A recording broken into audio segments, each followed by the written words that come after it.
हो गाईज, मी माझ्या हस्बंडला कधींचे सांगू राहिले की आंघोळ करून घ्या, आंघोळ करून घ्या. बघा काय करू राहिले, आंघोळ नाही करू राहिले. बघा अव आंघोळ करून घ्या ना हो. उठा ना हो. बघा बघा गाईज, आत्ता उठले.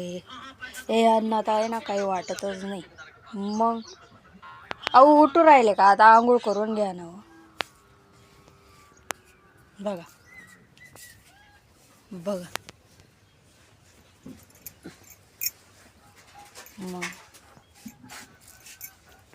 आता माझं हस्बंड कामाला चालले. Bye bye. So guys, good morning. कसे आहात तुम्ही? आय होप की तुम्ही सर्व चांगले असणार. सो तुमची सकाळ कशी होती? अशीच होती का? माझी पण अशीच होती सकाळ. सो तेच काम वगैरे, ते घरचं वगैरे, हा ना. म्हणून तुमचे पण सकाळ अशीच होत असेल ना, तर नक्कीच कमेंट करा आणि मला सांगा कशी होती तुमची सकाळ. बाय.